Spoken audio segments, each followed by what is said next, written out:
ফুলশয্যায় সংবর্ধনা দিলেন পুলিশ কর্মকর্তাকে। তথ্য ও ভিডিও চিত্র নিয়ে রিপোর্ট করছেন AKM আজাদ। কুমিল্লা জেলা চান্দিনা থানা ফুলশয্যায় রাজকীয়ভাবে সংবর্ধনা দিলেন সহকারী উপ পুলিশ পরিদর্শক মোহাম্মদ ওহিদুল্লাহকে। অদ্য বৃহস্পতিবার 4 সেপ্টেম্বর বেলা 2 ঘটিকায় চান্দিনা থানা অফিসার ইনচার্জ জাবেদুল ইসলাম ও চান্দিনা থানার সকল অফিসারদের পক্ষ থেকে রাজকীয়ভাবে ফুলশয্যায় বিদায়ী সংবর্ধনা দেয়া হয় এবং মধ্যাহ্ন ভোজের আয়োজন করা হয়। এ সময় চান্দিনা থানা অফিসার ইনচার্জ জাবেদুল ইসলাম বক্তব্যে বলেন, সহকারী উপ পুলিশ পরিদর্শক মোহাম্মদ ওহিদুল্লাহ 1978 সালে কুরসাব গ্রামের সম্ভ্রান্ত পরিবারে জন্মগ্রহণ করেন। দীর্ঘ 32 বছর সুনামের সাথে চাকরি করছেন।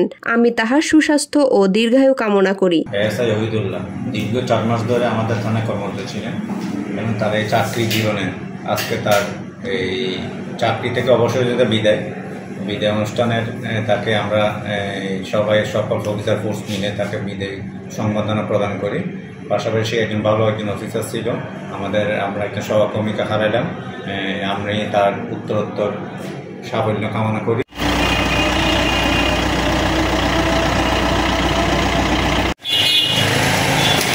এছাড়া চান্দিনা থানার সকল পুলিশ কর্মকর্তা অশ্রু বিজড়িত বিদায়ী সংবর্ধনা দেন। সহকারী উপ পুলিশ পরিদর্শক ওহিদুল্লাহ কুমিল্লা জেলা দেবিদ্বার থানা কুরসাব গ্রামের আব্দুল মান্নান এর সন্তান। পূর্ববর্তী কর্মস্থান চাঁদপুর জেলা থেকে বর্তমান কুমিল্লা জেলায় চান্দিনা থানায় কর্মরত অবস্থায় অবসর গ্রহণ করেন। মালি আহমেদ পায়েল, মাতৃভাষা টেলিভিশন, ডেস্ক রিপোর্ট।